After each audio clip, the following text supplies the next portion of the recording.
Continuamos con la segunda ponencia, hábitos como pilar para la prevención y el manejo de las enfermedades no transmisibles. La importancia de la H en la iniciativa HERTS de la OPS-OMS Chile, a cargo de Carolina Neira. Carolina es enfermera, matrona de la Pontificia Universidad Católica de Chile, con formación en políticas públicas, intervención familiar y un magíster en salud. Actualmente es jefa del Departamento de Enfermedades No Transmisibles del Ministerio de Salud de Chile, liderando e implementando la iniciativa global HERTS impulsada por la OPS-OMS. Adelante, Carolina.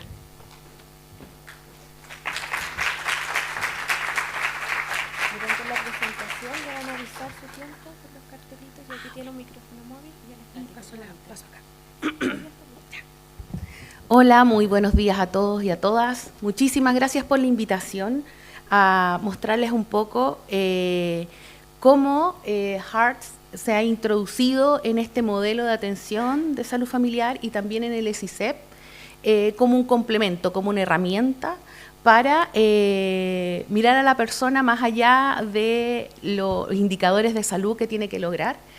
Y el pilar H es el pilar enfocado a los hábitos de prevención y manejo de la GNT, pero también toma al usuario, a la persona, como un ente participativo de su salud.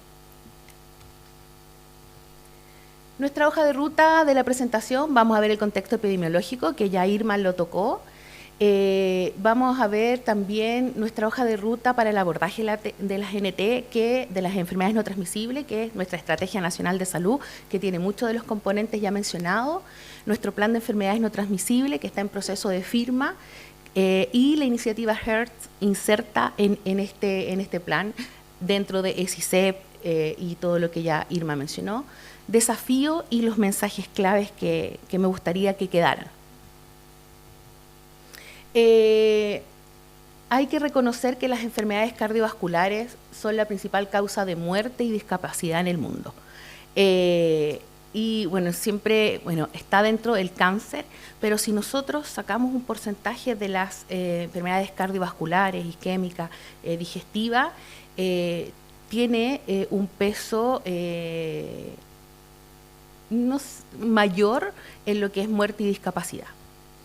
Este módulo apoya a los equipos de APS a promover los estilos de vida saludables y se enmarca dentro de todas las políticas que el Ministerio de Salud ha impulsado. Aquí yo creo que ya Irma les mostró, pero déjame ver, ahí salió un poquito mejor. Estos son los últimos datos de la Encuesta Nacional de Salud. Queremos tener otra encuesta nacional de salud porque lo más probable es que tengamos unos números mayores a los que estamos mostrando acá. Y que nuestro sedentarismo, es decir, en muchas oportunidades digo, levante la mano quien hace 3 veces ejercicio, actividad física, 150 minutos semanales. No lo voy a hacer en esta ocasión, pero a veces sorprende lo poca actividad física que hacemos. Pero actividad física, entendiéndola también, no es que tú te inscribas en un gimnasio, y puede ser, feliz, pero el caminar, el salir a una plaza, ocupar las entidades comunitarias que existen, los recursos comunitarios, para también vincularse con la comunidad. Consumimos poca fruta y verdura, fumamos el 33,3% en la última encuesta, pero en la última encuesta que se hizo de la cesación tabáquica y del tabaco propiamente tal, estamos dentro de un 27,7%, pero en los mayores, entre un grupo etario entre los 45 y 60 años, aumentó la prevalencia del cigarrillo. Está también el alcohol, somos uno de los países que más sal consume en Latinoamérica, 9,4 gramos, y miren sus mesas, miren los restaurantes, y se van a dar cuenta que esto se da. El 74% tiene algún problema de peso, siendo el 33% obeso, y cuando nosotros miramos la población bajo control del programa Salud Cardiovascular, el 33,3% está con obesidad. y es un problema en el cual tenemos que abordar y que estamos iniciando un trabajo de qué estrategia individual podemos hacer con estas personas, y tiene mucho que ver con la capacitación de cómo hago para que la persona se motive y cómo lo acompañamos en ese proceso, porque no es fácil cambiar de hábito, y eso también lo vamos a comentar. La presión arterial 27,6, pero se refiere en un indicador que publicó hace poquito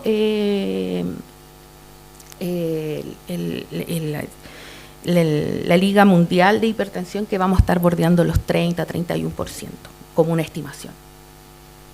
Y antecedentes de alguna enfermedad cardio, como infarto y cerebrovascular, es baja, pero lo más probable es que haya aumentado el infarto y la enfermedad renal.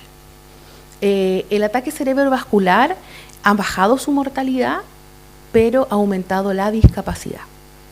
Y aquí ya lo mencionó Irma, que tenemos una alta población, un porcentaje de población que vive con comorbilidades, y no una despreciable cifra de que está con 5 o más comorbilidades.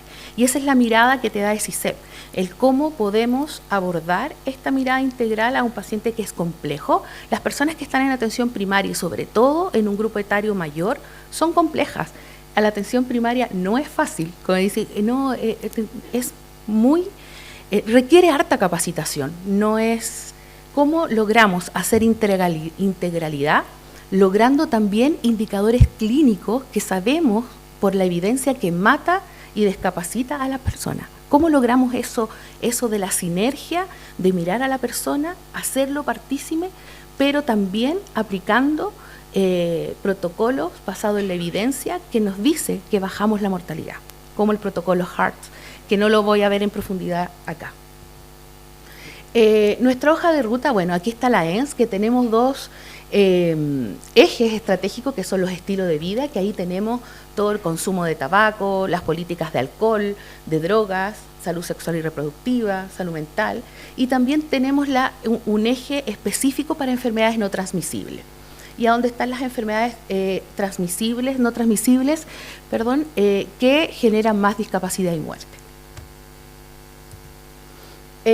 Bueno, aquí está la Estrategia Nacional de Salud, y aquí se va a insertar el Plan de Acción de Enfermedades No Transmisibles, que no es nada que no hagamos, es un orden para tener una hoja de ruta y cómo avanzamos en las diferentes líneas estratégicas. Tenemos 5 líneas estratégicas, donde tenemos la primera, promoción y prevención, a donde se hizo un catastro de todas las políticas públicas, no solamente del Ministerio de Salud, sino intersectorialmente, que favorecen esto. Y cuáles van a ser nuestros próximos pasos y indicadores a medir en relación a esto. En relación a la provisión de servicios asistenciales, el cómo vamos a otorgar esto y cuál es la brecha de implementación de algunas políticas que tenemos.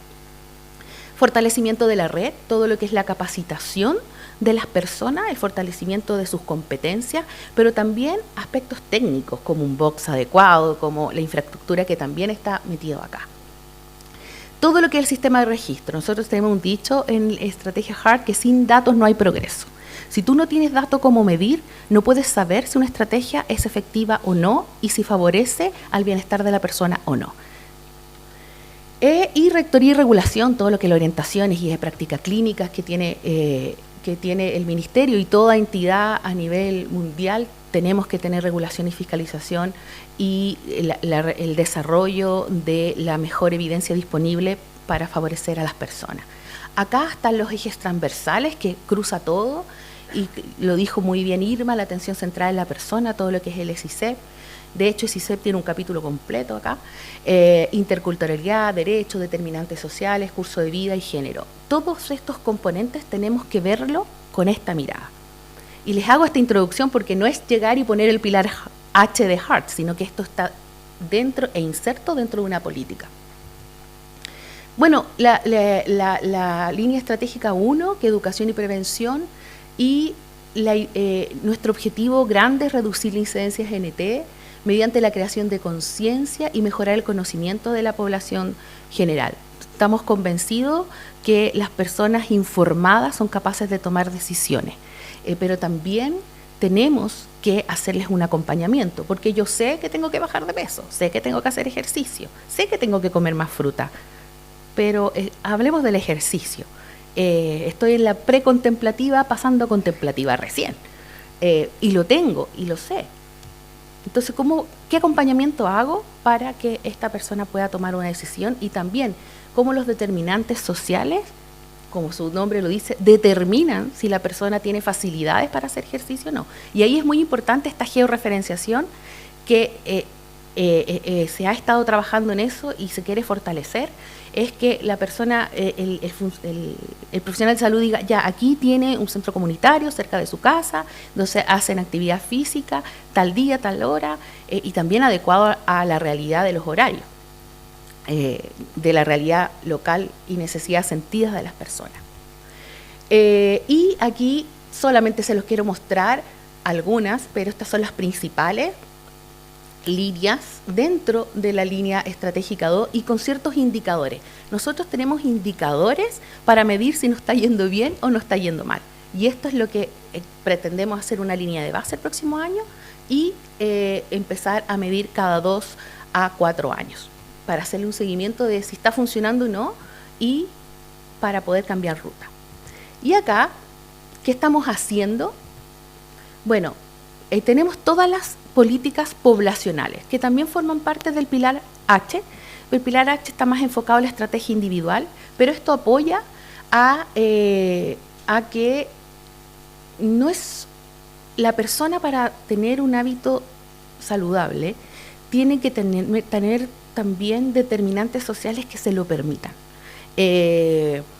Venía pensando cuando venía para acá, ¿cuánto gastamos tiempo en traslado, por ejemplo, si es que quiero yo hacer actividad física?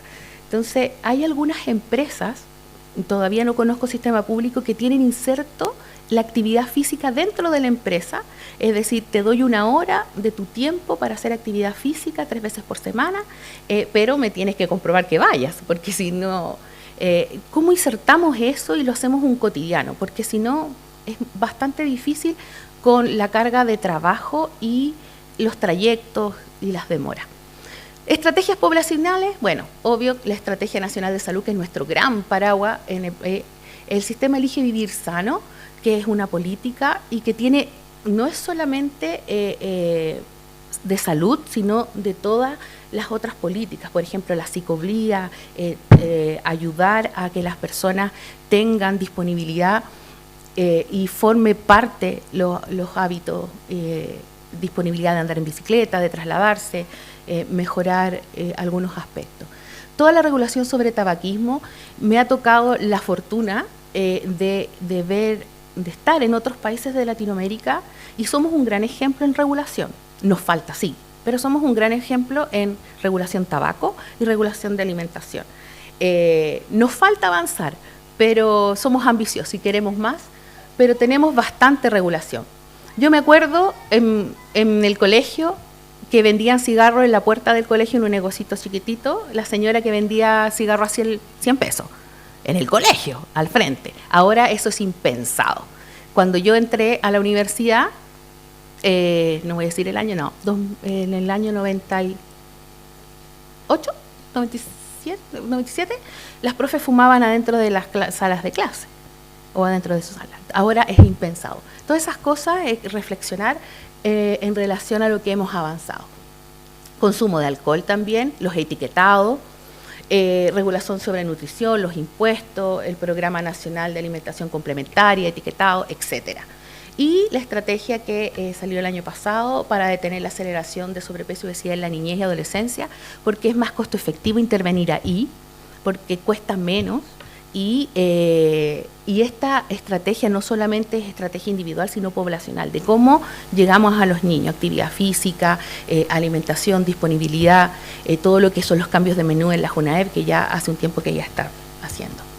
Y acá están las estrategias individuales, que es el examen médico preventivo, el GES también, el programa Salud Cardiovascular, el SICEP, iniciativa HEART, insertada en todo, recomendaciones de alimentación saludable, guías alimentarias para Chile. Entonces aquí esto nos demuestra que información tenemos. pero ¿cómo hacemos la bajada operacional a la persona? Y eso es un gran desafío. Y aquí, pucha que no se ve bien, a ver, déjame ver si se ve ahí, no. Y aquí está HEART, y HEART es un acrónimo que coincidió que es corazones, pero no es eso. Que tiene 6 pilares, que esto es una herramienta, no es una estrategia nueva, no es que viene a reemplazar nada. Esto es cómo hacemos, estandarizamos algunos procesos para poder hacer la integralidad, basado en la evidencia. El 80% de las personas con hipertensión se ve beneficiaria de un protocolo estandarizado. Hay un grupo que necesita individualización. Entonces, si yo hago un protocolo estandarizado, tengo más tiempo para abarcar otros aspectos de la persona. No voy a poner a crear la rueda si la rueda ya está creada. Entonces, ese tiempo lo abarco para educar, para acompañar a la persona en el proceso de cambio. Está el pilar H, que son los hábitos de estilo de vida saludable, pero aquí se enfoca mucho en el asesoramiento de las personas. Nosotros tendemos a decir persona porque paciente es muy pasivo, persona lo vemos como activo. El E, que es la evidencia, protocolos basados en la evidencia, estandarizados es más poblacional, para el 80% de la población. Estamos con el hipertensión arterial, estamos en renal y estamos ahora finalizando diabetes. Es decir, cómo estandarizamos este proceso, le damos, basado en la evidencia, un chas a este médico que diga, ya, este es el paso que voy a seguir y tengo más espacio para todo lo que es el acompañamiento. Entonces, es facilitar el trabajo, siempre considerando las particularidades de la persona, por supuesto. Pero tenemos que tener espacios para educar, tenemos que tener espacio para el acompañamiento. La carga asistencial es muy alta. No sé, yo trabajé durante casi 8 años, no había ni un protocolo en ese tiempo, 7 años más o menos, en la atención primaria, en un ambiente bastante favorable, eso sí, y era harto la presión asistencial, y ahora es aún más, porque le estamos pidiendo más. No es solamente adultos, niños, embarazada, pedimos más y más. Entonces tenemos que estandarizar algunos procesos. El acceso a medicamentos, Chile es gran privilegiado, y tenemos el riesgo cardiovascular, que nosotros lo tenemos hace años y es un orgullo, y ahora vamos a actualizarlo. Esto, nosotros, ¿hace cuántos medimos el riesgo cardiovascular? Que también nos permite enfocar el cuidado más intenso a las personas que más lo requieren. Y bueno, trabajo basado en equipo, importante que todo el equipo se haga parte del cuidado de la persona, y el equipo también es la persona, es parte del equipo. Y todo lo que es el sistema de registro. Acá, bueno, aquí lo mismo, aquí son más políticas individuales, tenemos muchas orientaciones, hay que hacerle la bajada operacional y a la realidad. Esto se hace consensuadamente, pero los equipos nos dicen necesitamos más tiempo, necesitamos más capacitación, competencia, y bueno, y el curso que acaba de mostrar Irma es fundamental, y es uno de los desafíos que tenemos de cómo operacionalizamos y acompañamos a la persona en estos hábitos. ¿Cómo le damos competencia a este profesional de salud? Para acompañar, consejería breve, consejería intensiva, entrevista motivacional, etc. ¿Qué dice este pilar?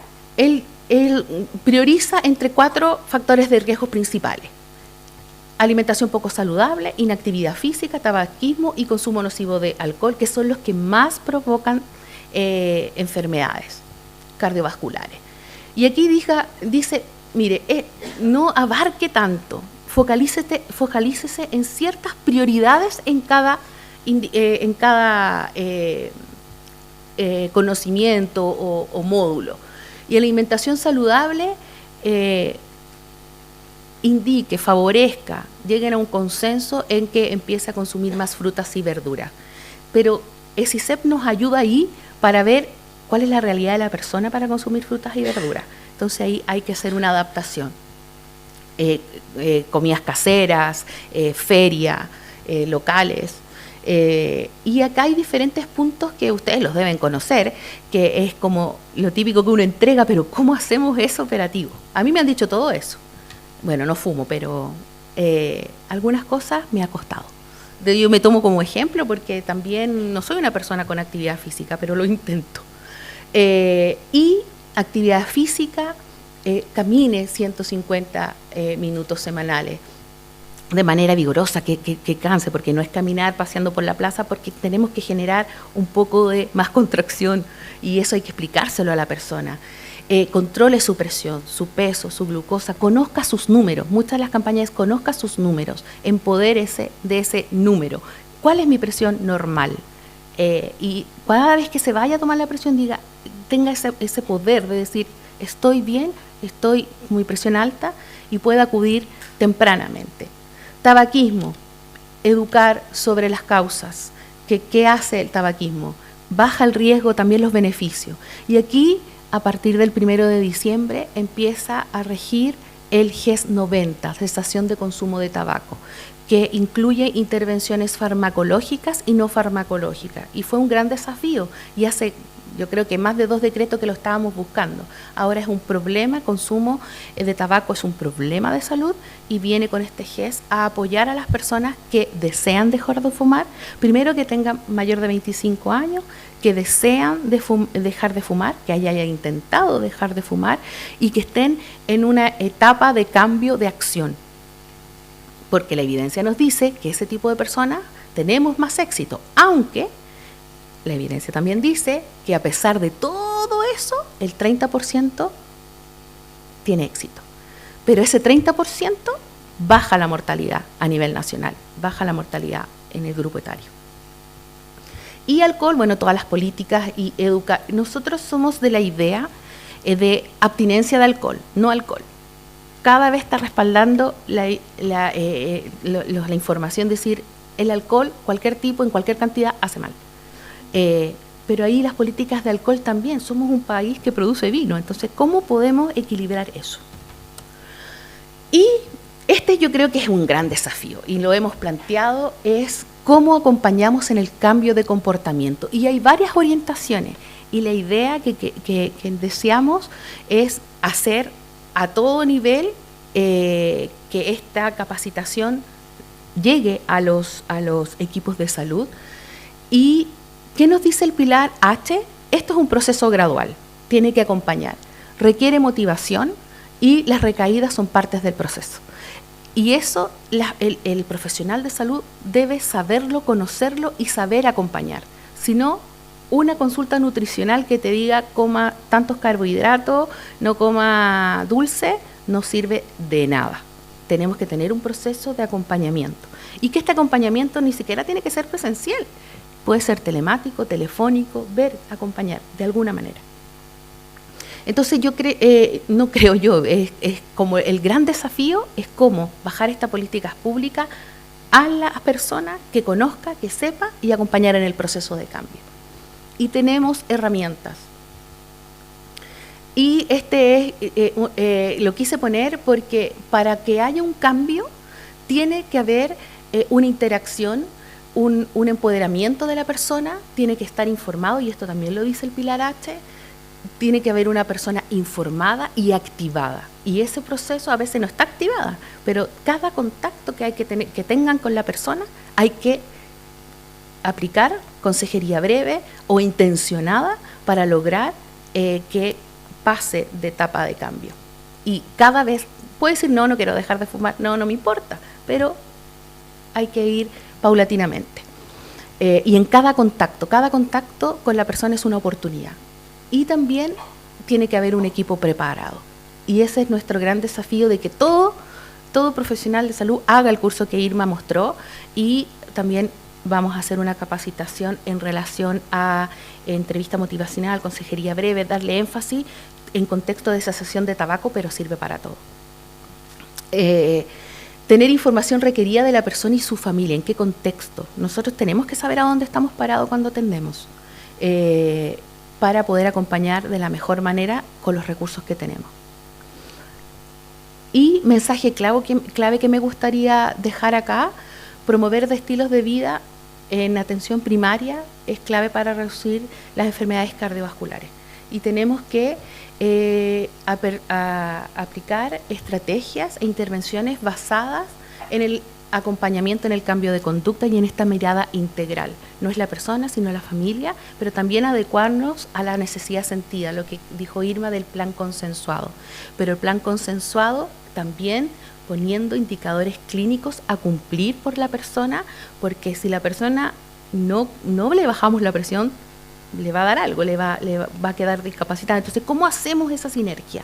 De que entienda que su número normal de presión es bajo 140/90 y este plan consensuado de hacer actividad física, caminar, dormir bien, que es fundamental. Que de hecho no lo puse acá, me acabo de dar cuenta. Y bueno, información relacionada en redcrónicas.minsal.cl encuentran absolutamente todo. En dipol.minsal.cl también hay mucho. Y bueno, en la PAJO OPS está todos los pilares de la estrategia HEART y todo lo que es calidad, el cómo también nos medimos. Sin datos no hay progreso.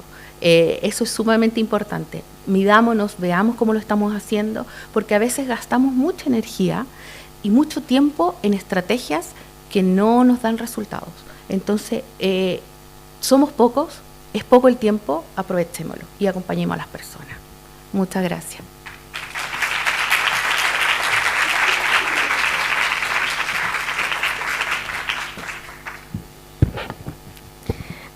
Muchas gracias a Carolina Neira por su importante presentación, donde nos habla de la importancia de este pilar H como proceso gradual, donde los profesionales de salud son vitales en el acompañamiento a las personas. Con esta presentación damos inicio a la ronda de preguntas. Invitamos al escenario a nuestros ponentes del primer bloque, por favor, para que puedan pasar. La moderadora del bloque va a ser Carla Bonatti, a quien también le pedimos, por favor, que pase al escenario. Tomen posición, por favor, en la mesa.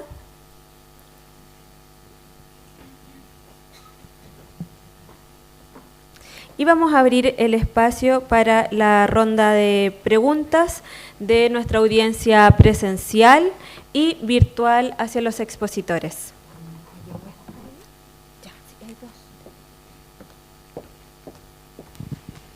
Bien.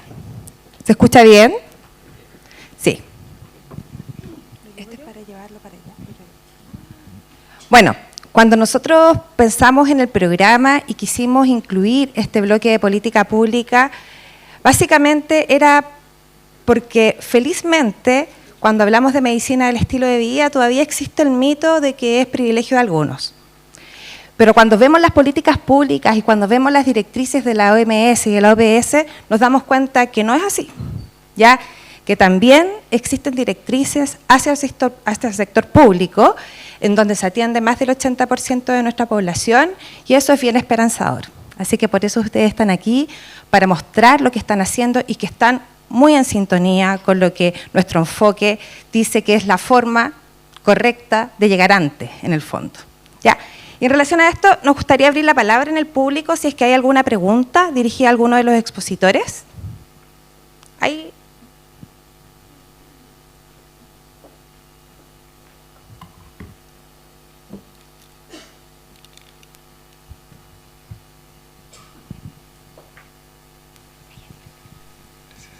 Buenos días, qué gusto.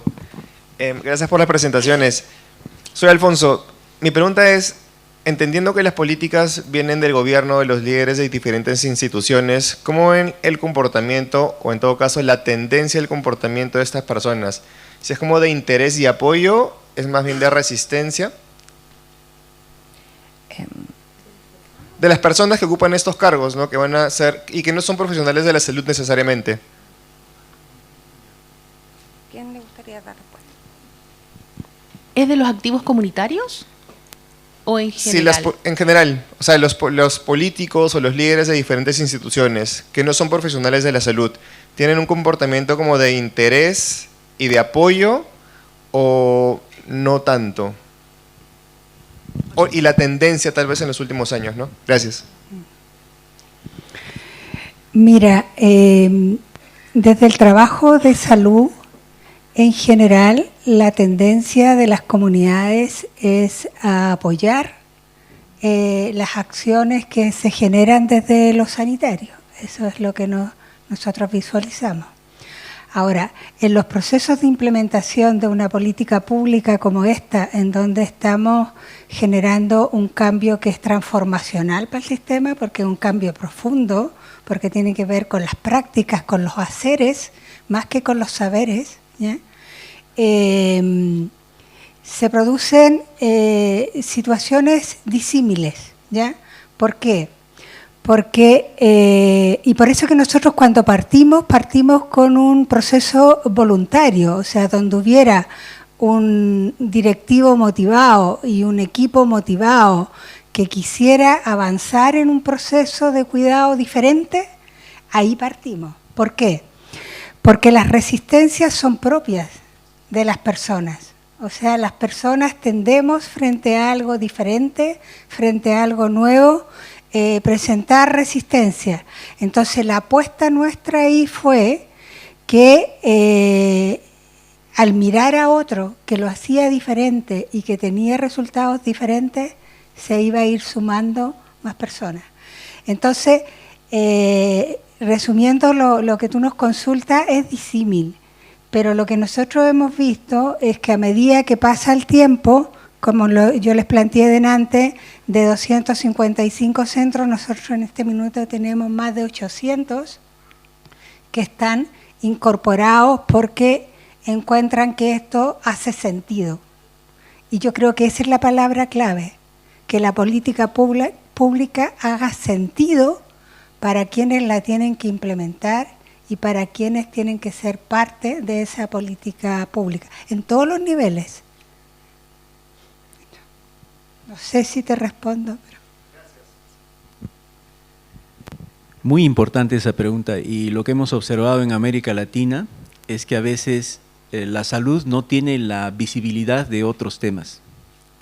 A veces no se le da la importancia suficiente a la salud, y sobre todo el estilo de vida, todavía es un tema a veces muy novedoso, y si uno comienza a mirar la prioridad que tienen los gobiernos o los estados, es que salud no tiene tanta prioridad. Lo excepcional es en Chile, ¿no? Que sí tiene una prioridad, una de las principales prioridades para la población. Pero luego de identificarlo como prioritario, ¿qué se hace para tomar decisiones no solamente desde el sector salud, sino desde los otros sectores? Ese es el desafío. Y yo creo que es muy importante la herramienta de comunicación. ¿Cómo vamos a comunicar lo que estamos avanzando, las herramientas que estamos haciendo, ¿no? Porque a veces entre nosotros nos entendemos, ¿no? El idioma de la salud, de los colegas de la ciencia de la salud, etcétera, nos entendemos. Pero ¿cuánto comprenden los tomadores de decisión en cuanto a finanzas, hacienda, planificación, los otros sectores como salud, los sectores productivos? Y me dicen, bueno, ¿y por qué para mí es importante que la persona se mantenga saludable? Entonces hay que relacionarlo con el ausentismo, con la productividad laboral, con el bienestar mental, ¿no? Para justamente mejorar la capacidad productiva de las personas. ¿Y por qué en educación es importante que el niño esté muy saludable, la niña esté saludable? Es porque tiene que tener una adecuada visión, escuchar bien, tratar algún problema de neurodivergencia, por ejemplo. Todos esos elementos son fundamentales para el quehacer de la salud. Entonces, en conclusión, yo creo que en primer lugar hay que provocar un sentido de urgencia de que la salud es prioritaria, es un pilar esencial para el desarrollo. Hay que seguir trabajando en incidencia y abogacía para invertir más en salud. Los estudios y las evidencias muestran que aquellos países que invierten más del 7% del gasto público en salud, no estamos hablando, digamos, el gasto total, sino gasto público en salud, son aquellos países que son más resilientes frente a los desafíos ahora presentes y futuros para América Latina y el Caribe.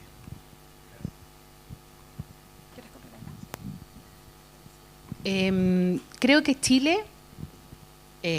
es privilegiado. Tenemos una hoja de ruta, Estrategia Nacional de Salud, hemos avanzado muchísimo, nos falta. Creo que se le ha hecho mucho énfasis en todo lo que es regulatorio. Falta avanzar en lo individual. Yo creo que las autoridades transversalmente han relevado este tema en diferentes problemáticas. Por ejemplo, ahora, GES 90, que fue un gran paso de cesación de consumo de tabaco. La ley de actividad física, vaso de agua, estrategia nacional de desaceleración de la obesidad. Entonces, existe una hoja de ruta en la cual, sea el gobierno que sea, seguimos, con mayor o menor énfasis, pero seguimos. Y creo que se ha avanzado y debemos bajar la operacionalización a las personas. Yo creo que ese es el gran desafío. Porque la hoja de ruta regulatoria está, porque no es que salga esta ley, hay muchas leyes que están en fila y que falta de la disponibilidad política, de la visibilización de la importancia de prevenir. Entonces, estamos en un buen camino y hay que visibilizar la importancia de salud y de la prevención.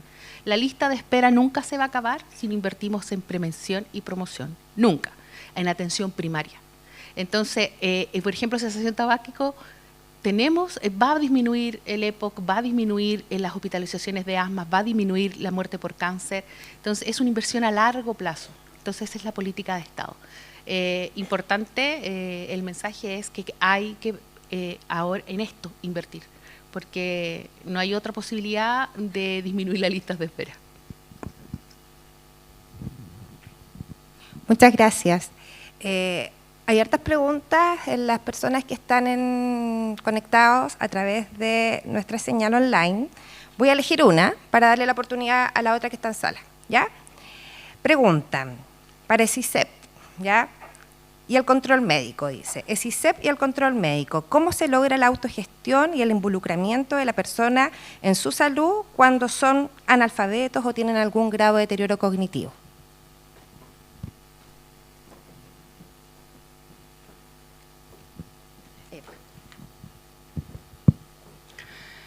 Bueno, desde la estrategia se releva el rol de todo el equipo de salud, ¿ya?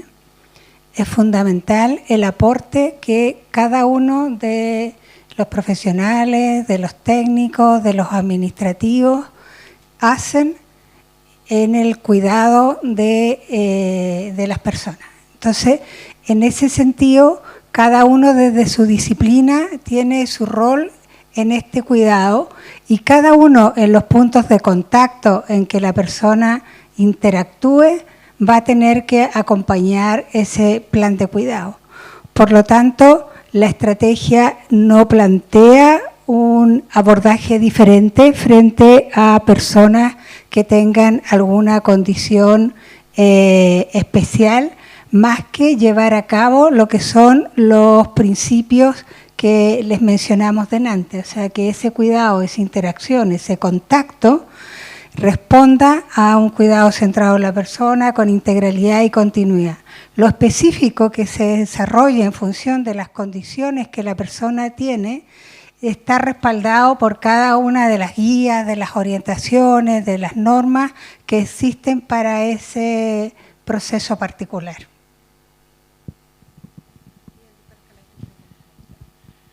Sí, miren, yo creo que un tema fundamental es trabajar la noción de familias fuertes, ¿sí?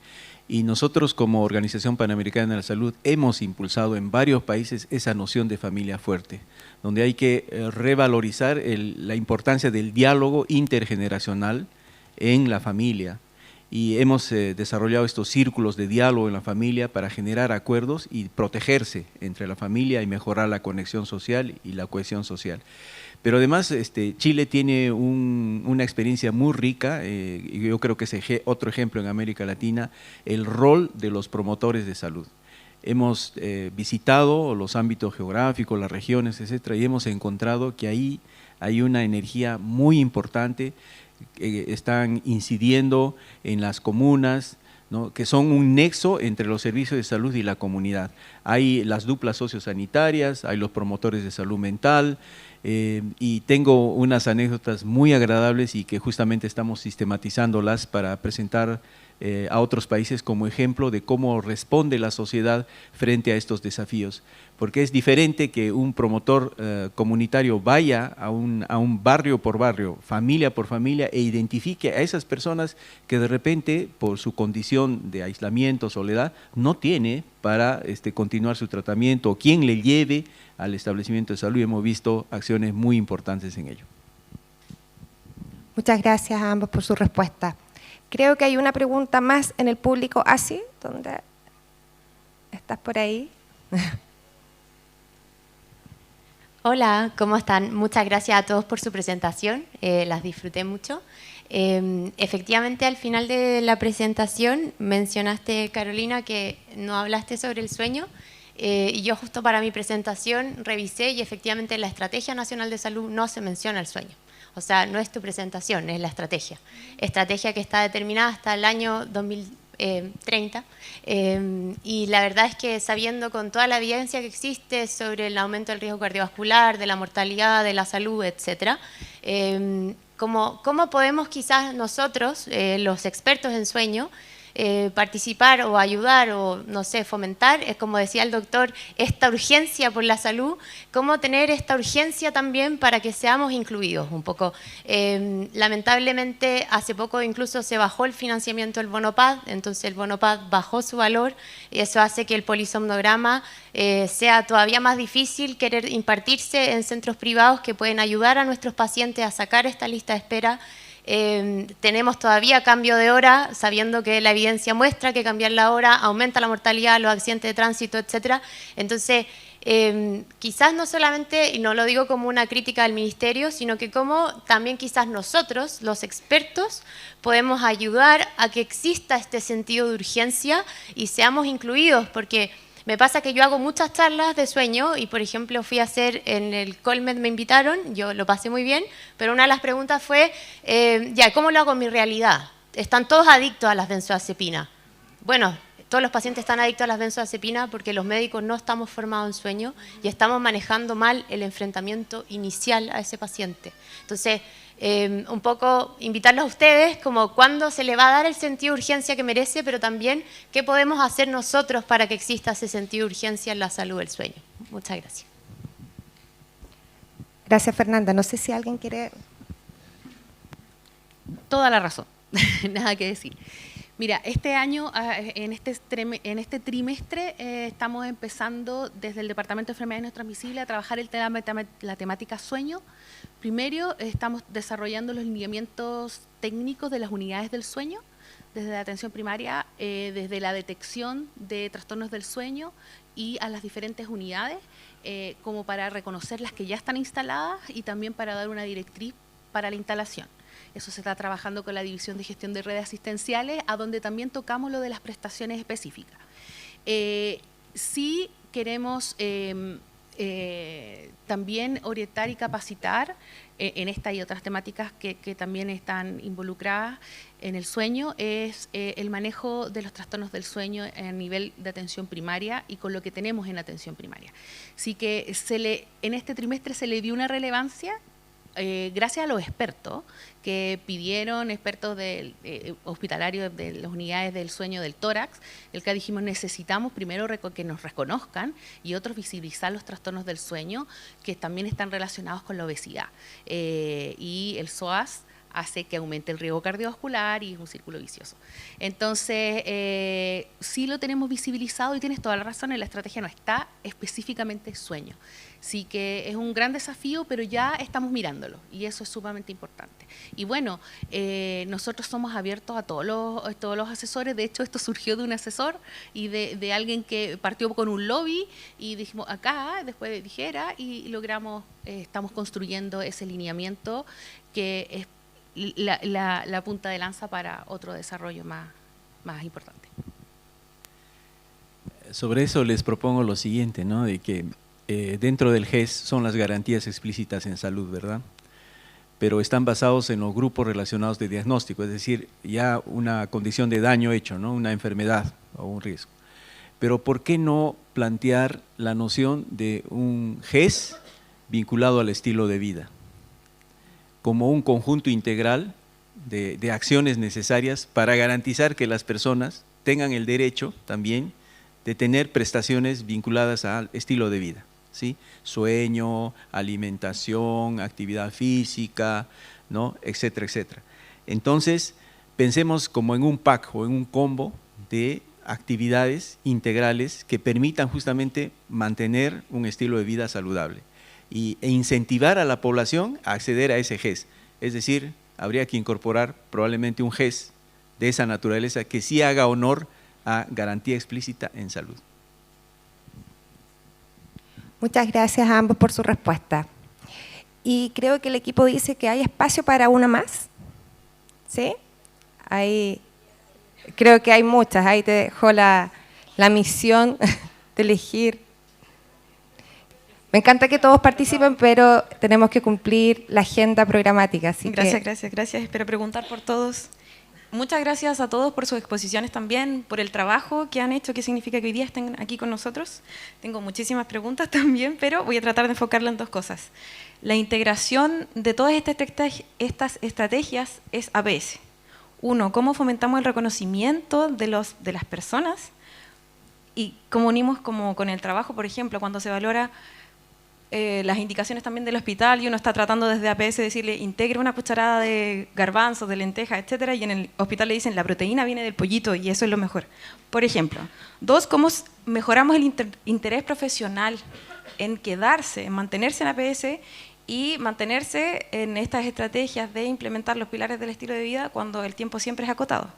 Por ejemplo, se nombró y se agradece que se adapten los tiempos de acuerdo a la consulta, de acuerdo a las morbilidades o patologías, pero se podría dar, por ejemplo, si un paciente viene por un resfrío, una gastroenteritis, un tiempo extra, quiere participar de una consulta de estilo de vida o de pilares de estilo de vida y destinarle un tiempo extra para poder ser evaluado, así como un EMPA anual, tienes tu hora de control preventivo anual en base a pilares del estilo de vida. Gracias.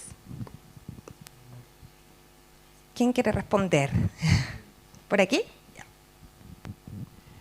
Mire, en primer lugar, hay que hacer un cambio, diríamos, progresivo y masivo e integral en cuanto al abordaje interprofesional, interdisciplinario. O sea, la salud no es potestad de un solo profesional, sino es de un equipo, ¿sí?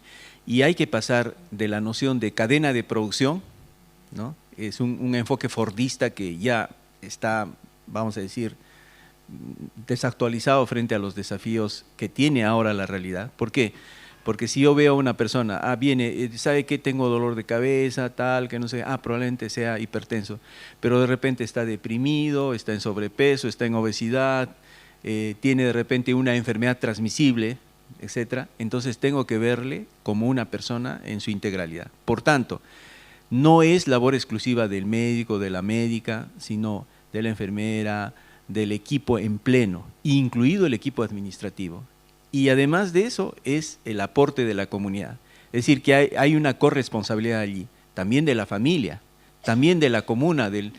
Entonces, si tenemos esa noción, es más fácil, porque a esa persona que llega hay que aprovechar todas las oportunidades para justamente identificar y solucionar los riesgos posibles. Y luego hacer la prescripción social.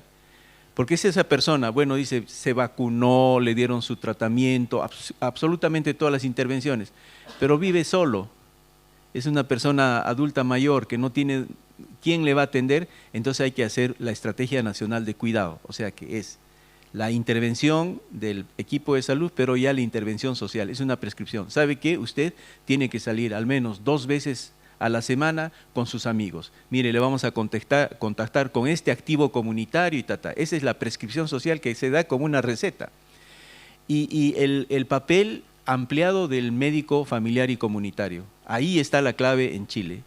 Si se le va a dar mayor potestad a los médicos familiares y comunitarios para poder ampliar su capacidad resolutiva, verán que Chile va a tener un nuevo despegue en lo que es la atención primaria de salud.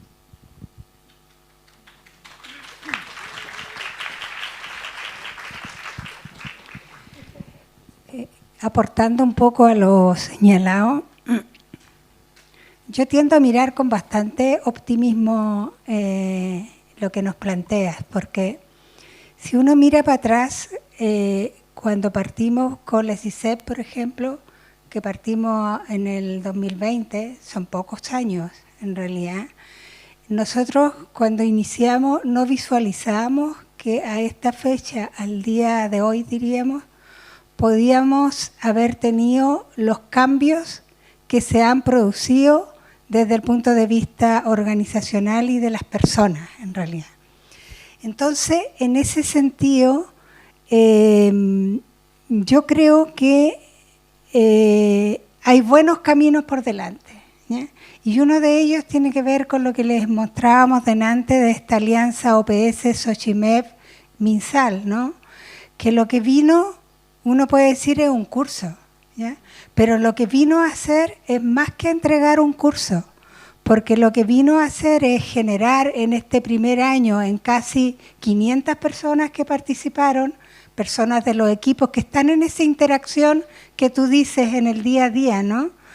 Para poder trabajar el estilo de vida, vino a generar un espacio de intercambio en el cómo lo hago, ¿ya?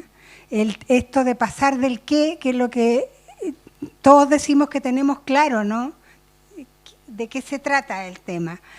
Pero cuando llegamos al cómo lo hago en el cotidiano del día a día, es donde tenemos que ir habilitando competencias, compartiendo saberes y compartiendo prácticas. Entonces, formaciones en esa línea nos van dando una ruta que contribuye a lo que tú planteas, en realidad.